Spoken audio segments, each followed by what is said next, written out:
It's Wednesday, which means it's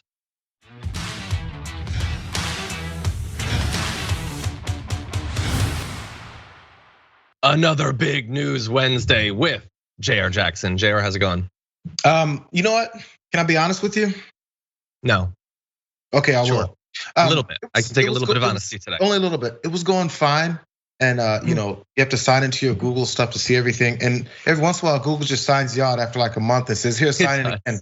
And it did it. It only does it literally as things are building up on the show. As the show starts. I mean, and not just this show, main show. When I'm going into the meeting, anything I need it for, it automatically goes, "Hey, so by the way, sign back in, idiot." And screw up everything you're about to do. So that's how I'm doing. Exactly. It's Happy Big Wednesday. Disaster Wednesday. Happy Wednesday, everybody. Everything's bigger, including Google's betrayal.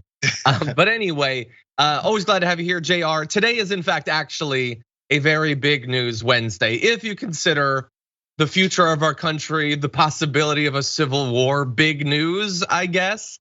We also have a supersized big meanwhile in Wednesday. Not just with a lot of stories, not just with big stories, but with big animals, actually. So it's gonna be a lot of fun. That is gonna be closing out the show. So definitely stay tuned for that. Stick around for that. But before we get to that, we're gonna have Jon Stewart. The reception to his new show seems to be quite mixed. I haven't gotten around to watching it yet, but he did do an interview recently where it made a really good point that Fox News decided to totally like blunder into proving without meaning to. And then of course, we're gonna get into a whole bunch about democracy, whether we ever had it, whether we will. It's gonna be a lot of fun, JR, I think. So it's plenty of openings for my pessimism, yes? Oh, there's gonna be some room for some pessimism, yeah. And we get to talk about an athlete. I found a sports story for you, so you should be very excited about that too. But anyway, along the way, if you wouldn't mind hitting the like button, sharing the stream, that would be great. And if you want to send us any questions, comments, tweets, super chats, all that, that would be wonderful. But I'm gonna import a tradition. So we do a pre-show every day. Do you know that? If you watch it on Twitch, you might not know that. But on YouTube, you can go about 45 minutes before the show starts. We do a little pre-show where we talk about a whole bunch of other stories and we chit chat and all that. And there's the most important story for each show. If we don't get to 1,000 likes, I just walk off set and I don't do it. That's my promise to you. So I'm gonna do the same thing here. If we don't hit 1,000 likes, I'm just gonna leave. So anyway, we're gonna see how that goes. Big walk-off Wednesdays. But JR, with all that said, you ready to talk about some news? I think so. Okay, I think we should. Let's start off with this video. Talk about cancel culture, never seem to shut the up about. Look, the internet has democratized criticism. What do we do for a living? We talk, we criticize, we postulate, we opine, we make jokes, and now other people are having their say.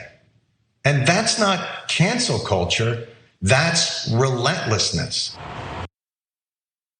Look, when I saw that, I thought Jon Stewart makes a great point. And by that, I mean the same thing I always do, is that he made a point that I've made. And so I really like it because it was mine and it's his too. But anyway, so basically what he's saying is a two-part thing, JR, and we could talk about both of these. So one is about what actual sort of philosophical merit there is to the idea of cancel culture, which the people who are worried about cancel culture, or at least want you to think they're worried about it, they are very set on you taking this seriously. It's the most important thing. And then the second thing is they sure do focus on it a lot. It's not just that they think it exists or want you to think it exists. It is like foundational, core to what they're saying. This is true for some randos. It's definitely true for some in right-wing media, as we'll see in just a little bit. What did you think about what he had to say? Well, cancel culture is a basis in humility and whether or not you're willing to learn or fix yourself, make yourself better, progress, learn about the world, be enlightened. All these things that many times, in many cases, especially us as Americans, it's frowned upon. We grew up thinking or being told, not thinking, but being told, hey, you know what? You're lowering yourself if you listen to someone else with a different point of view. You're not standing up for your core values if you change your mind. What were your core values and what were they based on? If your core values were based on something that someone else told you to believe that you maybe don't even necessarily believe anymore, or you don't even practice when it comes to things like, say, religion, because many people say, oh, I'm a Christian, and they act nothing like Christians, but they use that as an excuse to be horrible to other people and deny their existence and things like that. So yeah, it's what he's saying is it's an exercise in having to actually listen to someone else. Yeah. Having to actually pay attention to someone else's life and experiences. Because it all doesn't just resonate just from you. You're not the center of the universe. You know, everyone thinks they're the center of the universe in one way or another. And they're like, oh, how dare that just because I disparage someone and eliminate their existence, which then leads to actions where people do things like actually eliminate their existence or disparage them or in their participation in society. That's okay for you to do it. The anti-cancel culture people have been for cancel culture since the beginning of everyone else's time. And now they're finally getting some pushback and they just can't take it. Yeah, well look, so I have a lot that I want to talk about on this, but I want to go to a super chat because I think it's actually a good question that was asked. So YT Renewed says, how do you categorize the Dixie Chicks example? That's a great question. Because the Dixie Chicks, at least for a long time, found less mainstream acceptance because they spoke out against the war in Iraq. That is definitely true. So I want to be very clear. When I say that cancel culture doesn't exist or it's a myth, I don't mean that no one has ever lost an opportunity over what they say or advocate for or whatever. What I mean is the construct that's pushed every day by the right wing and other people who knowingly or unknowingly are doing the work of the right wing, that does not exist. I am not saying that nobody has ever had consequences levied against them. I will also point out that they were canceled to the extent that they were canceled by the right, by people who are pushing for a war. So let's be very clear about that. And the modern narrative of the cancel culture does not have 1 inch of room for right-wing cancellation of people who aren't conservative. That is not a part of it by intention. It is designed in that way. And another one of the myths that I talk about a lot that I'd write a book, but it seems like a lot of work, is that nothing about this is new. The term is new, but nothing about what is actually being done is new. It is exactly the same conversation, the same social thing as the 90s conversation about political correctness, and for the exact same reasons. The reason I talk about it and want to focus on it is I want people to understand that they are being conned by those who talk about cancel culture. This construct has been created by rich people, powerful people who do not want to be criticized in any way. And I'm being very specific with my language there. They're not worried about being canceled because basically nobody ever has been. They're worried about something far less. They talk about cancellation to avoid criticism. They talk about their own free speech rights to stop you from using yours. Because as Jon Stewart points out, all of this is about people saying what they think, criticizing something they don't like. And they're told that they're against free speech when they do that. They're literally exercising their free speech rights. And on the contrary, the other people who are worried about cancel culture and are trying to stop the leftist censors are inherently telling people to not express themselves. Do not speak out about what you believe. Some people get to do that.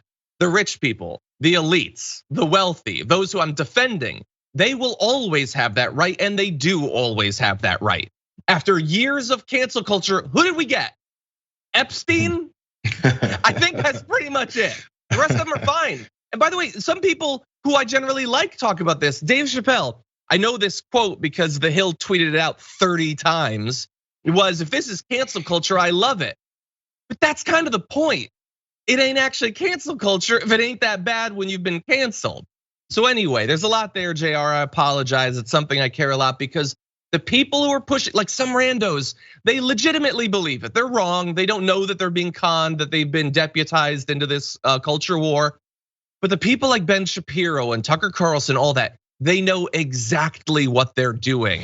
They have a strategy. they're waging war. It's the same war as it's always been, but I want people to understand the battleground at the very least. Yeah, as I point out, the cancel culture thing is not new, or at least someone getting blacklisted. Things like that happen in the time in industries, except they happen a lot of times people who were challenging the industry or the powerful people in charge. People, you bring up Dixie Chicks. That was like in 2003 or 2004. Yeah, there wasn't the huge. Were we even using smartphones then? I don't even think so. That kind of started around 05, 06. That was 06, I think. Yeah. So the whole thing with apps where you have like Instagrams and Twitters and all that stuff, where people instantly respond to what you've said and done, which is now the atmosphere that we're in, that has given platforms to people who normally don't have platforms, and regular people that can coalesce and criticize a powerful person.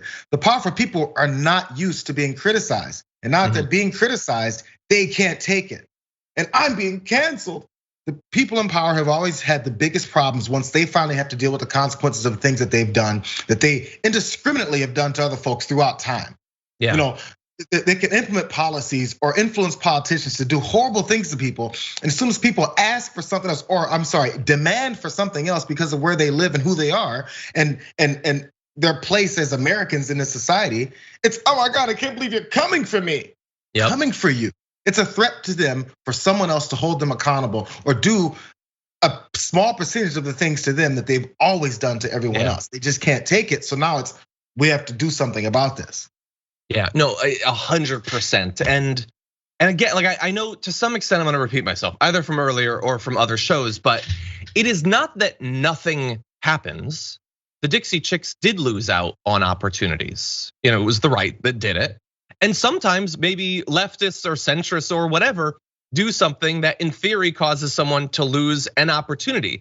But what I'm saying is that is not cancel culture, and cancel culture does not exist because whatever is happening often does not get filed under the bucket, the heading of cancel culture. No right winger says, we really did go too far with the Dixie Chicks. We were doing a cancel culture. They don't do that.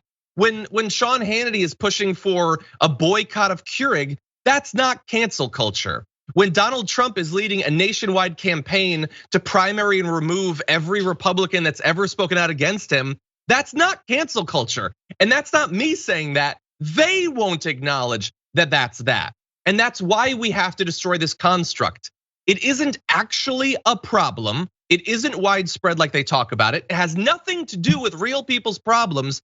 And it has been designed to only incorporate a critique of the left. That is literally all it is, 100%. Which is why when you see leftists supporting the idea of it, it's even more distressing than the right. Because we should know better. We should know how this has always been deployed against the left. And just as a general rule, if it's so bad to do this stuff, if it's cancellation to criticize Dave Chappelle or Joe Rogan or whoever, I want you to try to put yourself, and I apologize for this, in the shoes of a Ben Shapiro. And imagine, hypothetically, someone you disagree with says or does something you don't like. What does Ben Shapiro do? Does he shut up about it? Does he keep it to himself because he wouldn't want to do a cancel culture? No, you know that. Ben Shapiro criticizes them. He says stuff. Tucker Carlson, Sean Hannity, Laura Ingraham, Donald Trump, all the Republicans, they go hard against the things they disagree with, and we get to do the exact same thing. Yep, they're not used to that power dynamic, and they're like, wait a second, I'm supposed to be in power here. That's what it comes down to. Exactly. And by the way, this is way less important, but the other part of his critique was that they focus so much on it. Let's talk briefly about why that is. But first, as I alluded to, Fox News is really gonna prove the point. They saw that video too, and here is how they introed their segment about it. Former Daily Show host Jon Stewart says cancel culture isn't real. It's just a myth. No one's being canceled. Really? We've got so much to say on this. Stay with us. Yeah, you do. I'm sure you do. You do every day, and they in fact did. They went on to talk about it, and host Harris Faulkner said, "I know some of this is performative because if you want people to click on you, just talk about cancel culture. She was not talking about them. She was talking about him. She said he critiqued the attacks on cancel culture to be performative, to get people to click, as they launched into an expansive conversation about it again. It was literally a teaser. It was literally a teaser. Yeah. Said, hey, you guys, hang on, watch all these ads from our sponsors. When we come back, keep watching. Stay here and keep watching, because we're gonna do something that's gonna make you really wanna watch this. Invite your friends. Yeah, and by the way, it isn't just, so it's two things. One, it's the thing I was talking about the anti-vax content earlier this week. They need to talk about something that gets clicks, right? Because views are down, people aren't as excited about politics, so cancel culture gets people really worked up.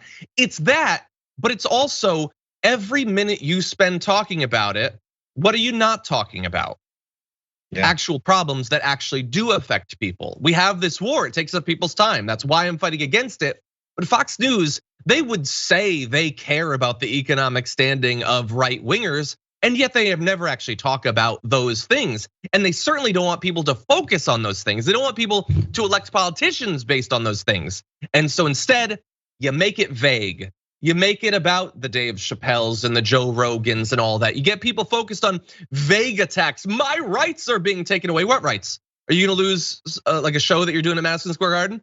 No, that doesn't actually affect you, but they make them think that it does. And so it not only legitimizes their cultural critiques while demonizing, while banishing left-wing cultural critiques, it also gets their viewers to focus on stuff that has nothing to do with actually improving their lives.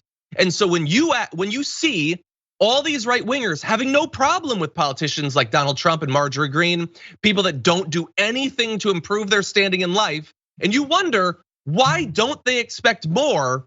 This is why they don't expect more. All they expect is someone who's gonna fight back against this mythological attack on their free speech rights that never actually comes. This is how it functions day by day, and you're seated on Fox News. John, have you written a book on this yet? Because I'm sorry, bro. There's no more to. It's nobody's saying it this way. At least people that I've heard. I'm sure Jon Stewart says it this way, and people a lot smarter and more articulate than me. I'm kind of inclined to do the book just so that I could try to get it out before Jank's book comes out. That would be fun. But anyway, we'll see. Any other thoughts about this though? No, I'm Okay, well we'll have more to say. Stay tuned after this. But anyway, no, we actually won't on this. We have other stuff that we have to talk about. We are gonna take our first break. When we come back, is it time for the US to go through a divorce? And who signed the prenup and why after this?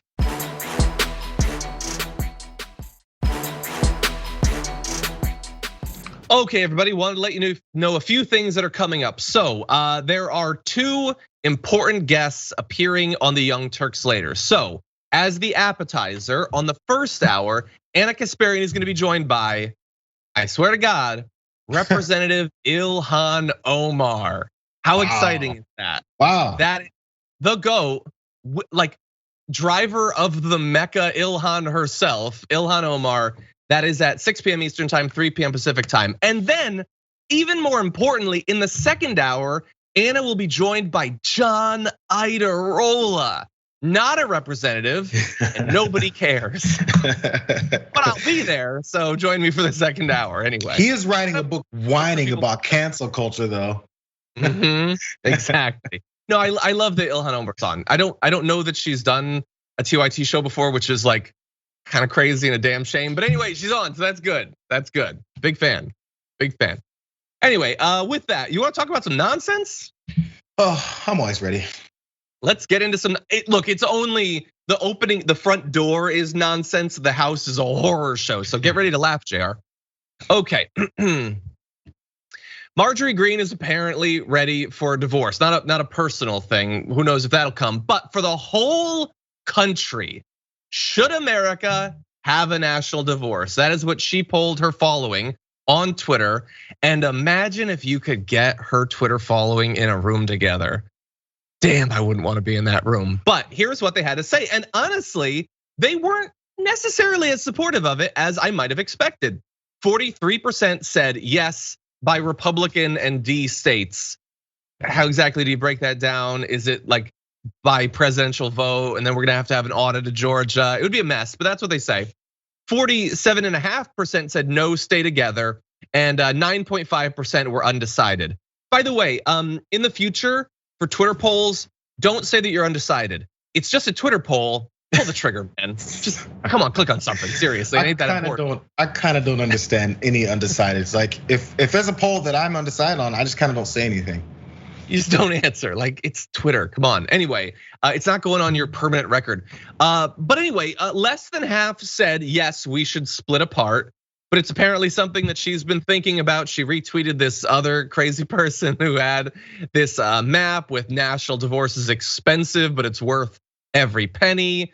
Sure, look, we've shown you the numbers on which states give more than they get from the federal government and vice versa. We'll see how expensive it ends up being for you in the end. But Jayar, this is something that she is sort of, at least sort of implicitly encouraging since she's asking about it. But what do you think about the response? What do you think about the national divorce? Yeah, it's we mentioned a little bit Monday, I think, on the main show. How again? You kind of touched on this. How does that work? Let's just talk just with the California recall stuff we saw. We saw how the northern parts and northeast parts of the state and all the way to the top, and even say like little counties here and there, were all very much into the recall. And then the vast majority of the rest of the state, more populated areas, were not. So like California's this blue state, everyone says if you don't live here. There's plenty of red areas in California, there's plenty. So what happens when California is on the blue state side? And all those conservatives here are like, oh yeah, suddenly we believe in what those libs are believing in. It doesn't make much sense. And how does the division happen? How does the support for it happen? Who is fighting this whole separation and civil war and divorce that they keep talking about? It's all more of the same stuff, like you were pointing out earlier.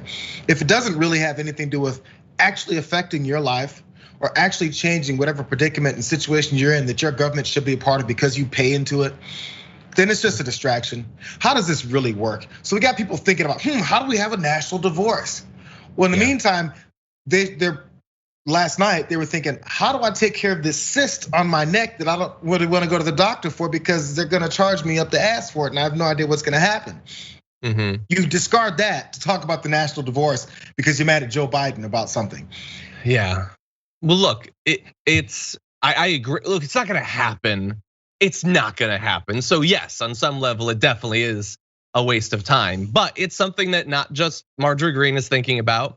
A poll conducted by the University of Virginia shows that 4 in 10 Biden supporters and 52% of Trump voters at least somewhat agree that it's time to split the country, favoring blue-red states seceding from the union. Well, what else would it be? But by the way, if we do ever set that up, I think it should be set up based upon the sort of base level understanding that I have now of how football works in the UK based on watching Ted Lasso. We should split by blue and red, but every year there should be the chance for one of the red states to be promoted to blue if they get their act together. John, I think that would be a good incentive for them. Spoilers, I just started the show, bro. That's just started the spoiler. Anyway, I wanna make maybe a dumb point. I don't know, maybe a weird point. It's the reason I wanted to talk about this. And by the way, I'm going to say that I don't understand something. I do understand cynically how politicians use this, but once again, I want to talk about uneven battles.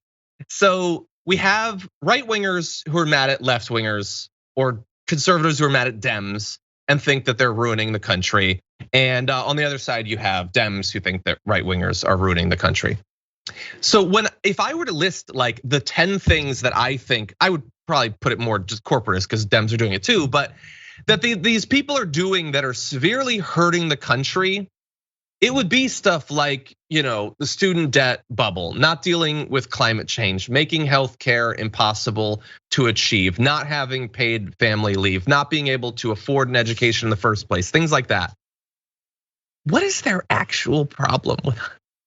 Like, I don't worship your God, that's true. And I'm pretty okay with like a refugee from El Salvador moving in the neighborhood. That's not as bad, I don't think. Like, I know that probably makes me seem stupid and shallow, that I don't think that their concerns are as legitimate. But I really do think that it's vague, stupid BS. It's the war on Christmas, it's cancel culture. These are not, for the most part, they're not serious concerns. And it doesn't mean that those conservatives don't have serious concerns. those serious concerns that conservatives have just have nothing to do with what politicians like Marjorie Greene talk about and try to do in office. And so if we were to split, I sort of get why some libs might want to split off. They want to finally make good on these crises. But the other side, it's like, you want to be free to, like, I don't know, stop your wife from working, like ban interracial marriage. That sucks, man. It really sucks. Yeah, it's based in this very primal superiority thing. All this is based in superiority and levels of society that for some reason, even folks that in many of these conservative areas are in the bottom of are promoting. Yeah. They fooled them into thinking that, hey, if you separate in these, okay, Texas, Alabama, whatever, separates into this conservative part of this country, this separate country called Jefferson or something, right? And then after they separate, are there no more like societal differences? Are there no more poor people? Are there no more people at the top stealing money from you? Are there no more people that are just running through the system, taking everything and then not allowing you to have any access to it? Do taxes not exist anymore? How does it work? How does the pay for work? Because the rich folks don't have to pay anything, and the poor people have to pay everything and not get anything back. Because that's what you're supporting. That's the basis for many of these economic policies for these conservative groups anyway, and conservative politicians, because they're answering to their lords, which are corporations and rich people. How does it work for you at the end once you've separated? Everybody's kings there? Because by the way, if everybody's doing great, and everybody's getting all this extra stuff, that sounds like that whole socialist agenda where everybody has something in part of the country. What do you want? What is it you want? The thing that bothers me about what you're saying is you didn't say this, to be fair, but you implied that Marjorie Greene hasn't thought this through all the way. And I don't like that. I don't appreciate that.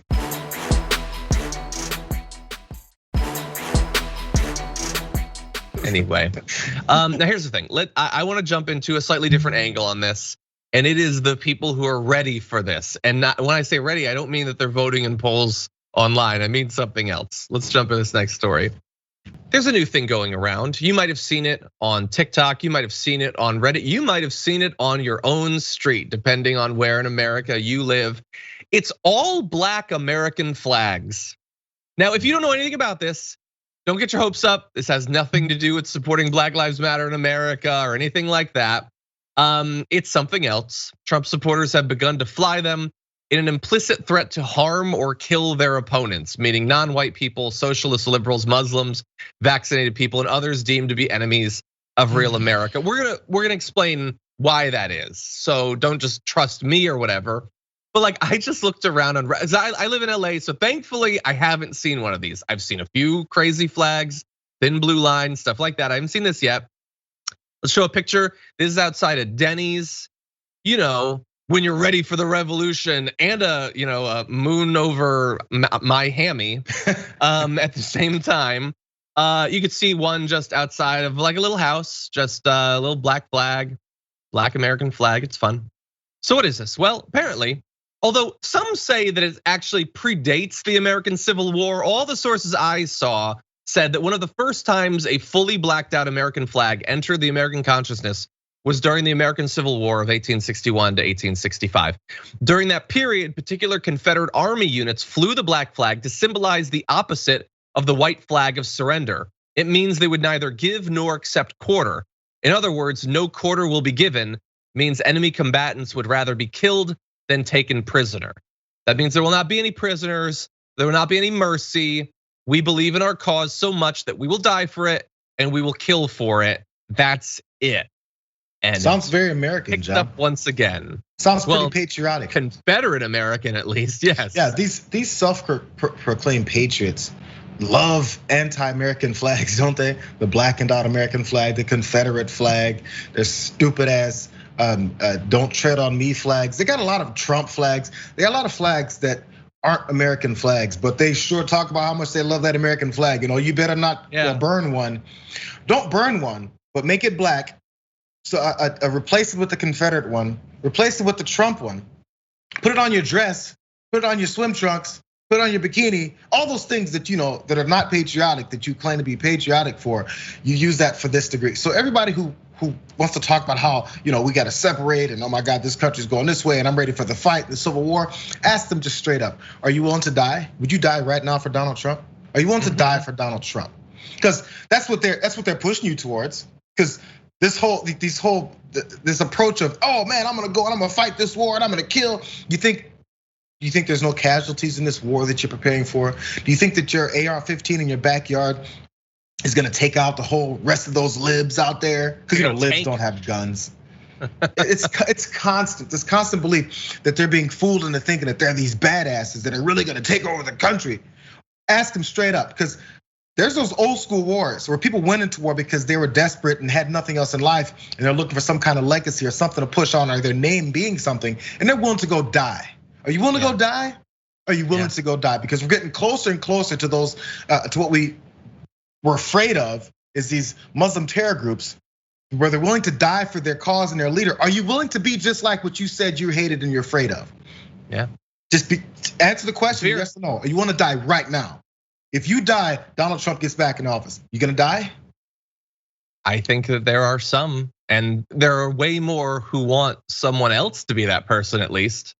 That's why they're not glorifying Ashley Babbitt because they just think the name rolls off the tongue.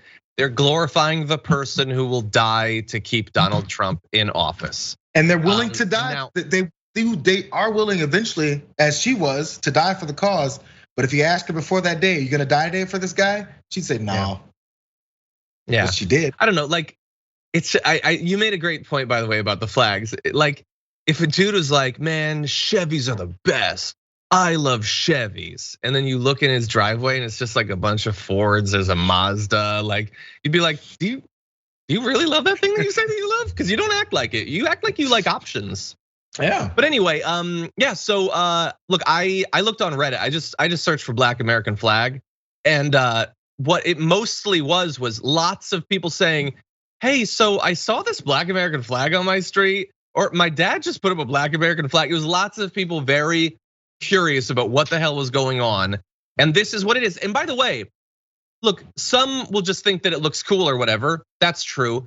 And you're probably gonna hear, maybe it's already happened. If not, it's gonna happen.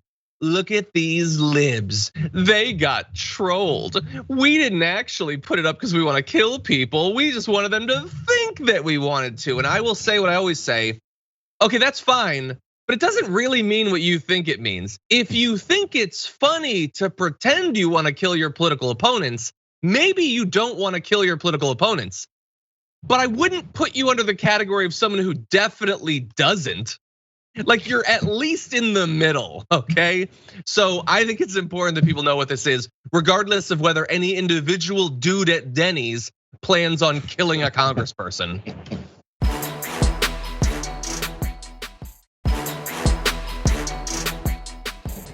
Anyway, I want to go to something slightly different. I'm gonna reset for this.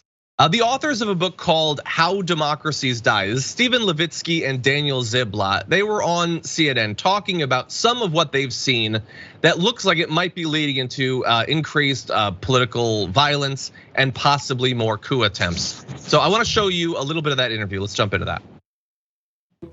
When we wrote How Democracies Die 4 years ago, we were worried about the Republican Party because they allowed Donald Trump to be elected. They sort of dropped the ball and failed to protect our democracy from an authoritarian demagogue. But we did not expect that the entire Republican Party would evolve into an anti-democratic force. And that's where they are today. The entire Republican Party leadership, with a small handful of exceptions, is now no longer willing to accept electoral defeat. And democracy can't survive, cannot survive, if one major party can't accept defeat, can't lose. And look, that point that they made, that it's really about the fact that so many in the Republican Party have supported the claims of the big lie, have refused to admit what January 6th was. So few did. That is like the scariest part. It's not that there are millions of Americans willing to potentially kill someone for Trump, although I'm very worried about that. that isn't necessarily enough to overthrow democracy based on the historical analysis they've shown of democracies that have failed and those which have survived. It's when the party goes along with it. And that is very much what we've seen. And it didn't necessarily have to go that way. I will point out, as I have many times, in the initial hours of January 6th, even up to a couple days later, there were a lot of Republican elected officials who were trying to distance themselves, criticizing Donald Trump openly. And then they learned their lesson and they realized, oh, that wasn't a line that we're not supposed to cross. The base is gonna stick with him. They're not horrified by this. Well, all aboard the coup train, because I don't want to be kicked out of the party. And so Jayar, that's what I'm worried about. Yeah, it's when your party is full of people who have zero principles, they'll float whatever direction that they're blown in. That's just how it is, and they're willing to follow a guy who, no matter how many discouraging facts come in his face, he pushes right through. And like, well, I guess we'll stop pushing. You know, I think Chuck Grassley's the latest. After he had his event in Iowa, Chuck Grassley was criticizing him since before January 6th, but then specifically after January 6th. And now, oh, he's in Iowa? I gotta jump on that train because now I'm running for office. There was articles where other elected officials, other Republicans said, well, Chuck Grassley, he announced that he's running for re-election, so of course now he is switching what he's saying. Not realizing that's an open admission that as long as you're running for office, your principles don't mean anything. He had principles for a while. Now he's running for re-election. So therefore those principles have been completely flipped on their heads. Were they principles or was he just lying? Yeah. No, there's the principle is I want to stay in power. So whatever comes. And it continues. People are talking about like all of these steps are like, you might take note of some, you might ignore others, but they are a part of what potentially in future years could be a gigantic problem. And that slow motion coup is what they address in this next video. Interesting is that there have been other events like this in other countries. France in 1934, there was an attack on the parliament. The police fought the right-wing radicals off in that case, but 6 years later, democracy died in France. And part of it was there was an investigation, there was a committee that investigated that attack, and it was highly politicized. They never really fully came to terms with it, and this was a harbinger of things to come. Spain in 1981, there was an attempted coup where soldiers came into the parliament as they were counting votes. When transitions of power are always dangerous times. And at that moment, the establishment politicians, the king of Spain stood up and said this is unacceptable, and Spanish democracy survived. So how mainstream politicians and establishment figures respond to events like this determine our fate. And right now, looking where we are compared to other countries, it's not looking very. Yeah, I mean, nobody, like maybe a week after we wouldn't know after the 6th, but now nobody can deny that the lesson that has been learned on the right is that was not a bad thing that happened. They might not want to go on record and say, I encouraged people to go because of the immediate like legal implications of that, maybe. But they want to reassure everyone that they support that those are great people, good people, political prisoners. They've been persecuted, all of that. And that should really worry you based on the examples that they're giving. Yeah, and you know what? And we have to see the reality of it, because after that, I think Anderson Cooper then said, that's terrifying. Can't believe this. Margaret Brennan on Face the Nation on Sunday, she was talking about the reality of the plans for a potential takeover, or at least trying to subvert democracy to a degree where we at least get your one guy in power again. And she's like, oh my God. When I read that, because I think it was General Milley even said it, she said, oh my God. I was like, really? Yes. And this is where the power they have in this is continuing to make people believe that they are not really trying to do something this drastic because it hasn't happened before. It only takes one time for it to happen. How many times have a bunch of Trumpists run up into the US Capitol, broke through windows and said they're gonna kill politicians? It didn't happen before January 6th, but it happened on January 6th. So if you said it was gonna happen before January 6th, which some people did, and then we did nothing about it, it happens. So the next step, if we continue to go, hey, I'm worried about transgender bathrooms, I'm worried about making sure Dave Chappelle is protected and all this, you're not thinking about what's actually happening, the reality of actions that are happening behind all the distractions about how you're so aggrieved over these things that mean nothing, They have actual plans in place to make sure that they are never out of power, because now there's enough people that are waking up to the way that they've stayed in power. Now they need to go to the next stage. Yeah. And think about the politicians who are gonna run and win in 2022. Think about who, when we hit 2024, there are gonna be tons of names that you'll have been hearing about for a year and a half. Like, we're gonna read this graphic from Madison Cawthorn. Madison Cawthorn is gonna sound like Mitch McConnell compared to the people that are gonna get elected and that you're gonna have to deal with. And they are the players that are gonna be influencing whether democracy gets to do an election in 2024. Okay, we had a lot more, but unfortunately we are running out of time. So we're gonna take our second break. Before that, I do wanna remind you, we got the poll going, tyt.com/polls, where you can go and vote on our leaf blower male Karen who stepped into a fight he was not prepared for. So we're gonna have the results of that coming up soon. But for now, short break, we'll be back after this.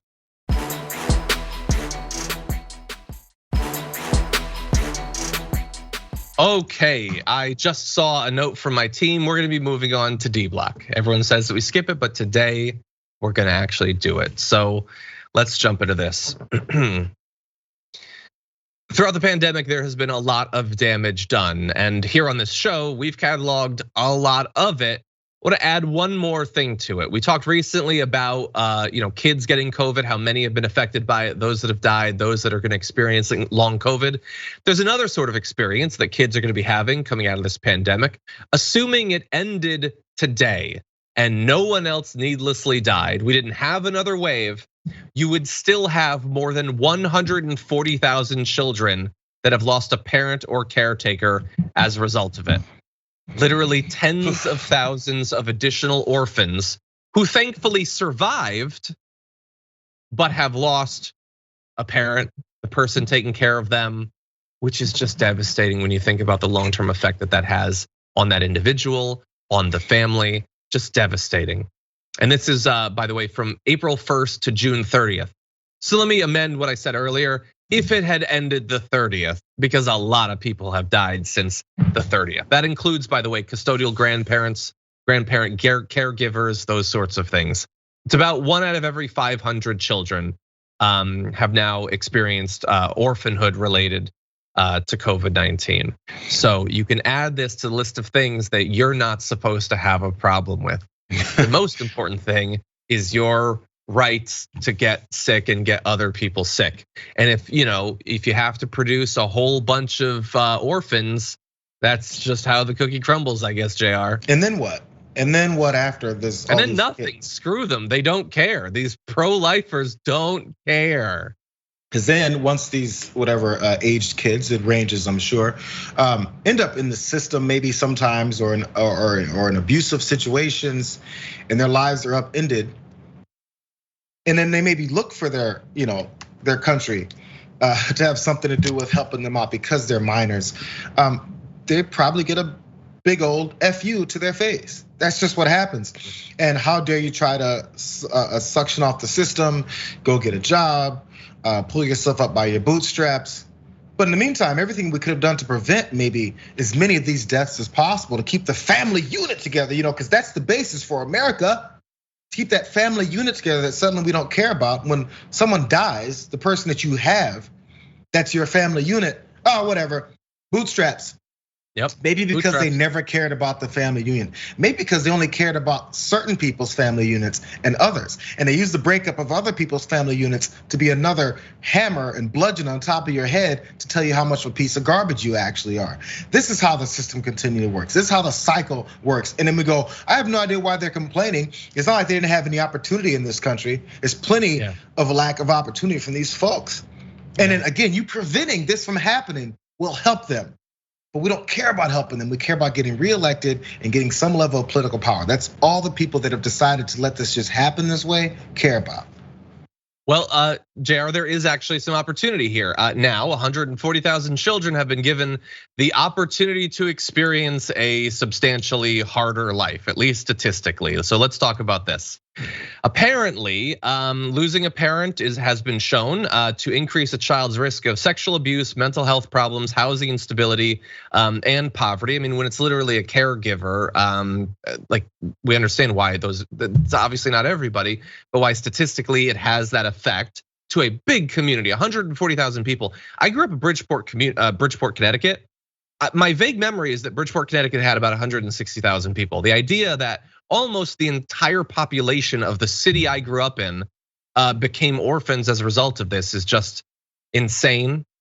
We should also point out that, as we know, the distribution of these deaths has not been even. Most recently, we've been focused on the fact that conservatives and people in conservative states are more likely to die, so that's true. But we also know that racially, especially early on, black and brown individuals were far more likely to get COVID and thus early on to die from COVID. The poor individuals as well, so you're gonna see that too. So this is gonna interact with a lot of other inequities produced by the pandemic that we've already identified. So it's gonna be just even worse. Yeah, and so those lists of things that happen more to children that end up in these situations: sexual abuse, mental health problems, housing instability, and poverty. Think about the programs that are put in place to probably help folks in these situations, and how certain folks and certain political officials in this country want to cut those and have been cutting those, or haven't been funding them to a certain extent. Look at the fight that's happening over this human infrastructure bill with the reconciliation battle back and forth. That's why specifically, if you ask them, which parts of this bill would you like to cut out? Because they may help kids with poverty and families in poverty, housing instabilities, and we complain about homelessness all the time. That's one of the reasons people are fighting with, even locally in LA and also with the state. Oh, we have a homeless problem in the state. Why? Yeah. Why do we have a homeless problem in the state? What are the many reasons we have a homeless problem in the state? Are you willing to do something about it before there's more homeless people on the streets? No, they're not. Yeah. They're just not. Oh God. Look, if that wasn't bad enough, we have one more quick story, another thing that should matter, that's not gonna have any effect, but let's talk about it. It's been clear in many stories that we've done here on TDR that cops can be very afraid of certain sorts of things, and they have used that fear to act out with violence, in many cases with murder. When they're scared, as they've been trained to be, they will do crazy things. And yet, not scared of the right things, it doesn't seem, because new numbers show more than 460 cops have died from COVID-19 cases tied to their work since the beginning of the pandemic. Not totally independent stuff, like specifically tied to their work. In 2021 and 2020 and 2021, more than 4 times as many police officers have died from coronavirus than from gunfire. In the same period, COVID-19 was the most common cause of duty-related deaths. And we know how scared they are of being shot, what they'll do when they're scared of being shot. They're not scared of COVID, seemingly, even though it's far more likely to kill them. And why do I say that? Well, we have seen time and time again that when you have vaccine mandates, encouragement to get vaccinated in government offices, there ain't no community like the cops for being opposed to it. We're seeing, let's see, in San Jose, California, city leaders decided that as a vaccine mandate was taking effect, they'll allow unvaccinated officers to remain employed because apparently they're not complying with it. You have cops going to these town council meetings and complain about it, saying that it's a violation of their rights and they shouldn't have to do it. Where's that fear, that natural like self-preservation that we see when they pull someone over for a traffic stop, Jayar? Yeah, they don't have it. Because the thing is, now they're used to having this wide-ranging free motion of not having to follow any rules or orders. It's the qualified immunity line they like to push. They're used to getting away with anything. So why would they have any feelings of constraints being put upon them while they're doing their job? They have free reign. This is what we've conditioned them to believe. This is the monster that we've now created. And the LA, the chief, the LA County Sheriff Chief, Alex Villanueva, was like, I can't lose any more people because of budgetary constraints. And now, if I have them do these vaccine mandates, I'm gonna lose more people because they're gonna leave. Time for a hiring spree for people who are willing to do the job is all that means. That's their choice. Can you imagine if BLM protesters had killed 460 cops? Or if guys that got like pulled over for speeding killed 460 cops? Cops would be walking around with bazookas in full Iron Man suits of armor. But when it's COVID, they have been trained not to care about it. Or tell them they've been trained by Tucker Carlson, Fox News. Like there's an experimental shot that'll allow you to not be killed by these BLM protesters. They'll take it immediately. Oh my God, they'd be pincushioned like a porcupine with that. But for this, they don't care. They don't care, and it's terrible. Needless deaths. These are actual tragedies, and they're allowed. Well, unfortunately, that is all the time we have for our first hour. So if you've been watching on our linear platforms, thank you so much for watching. Really do appreciate your support. If you're watching on the members app, Twitch or YouTube, we have a lot more to get to, including Kyrie Irving, who is expressing himself, and meanwhile in all that and more coming up right after this.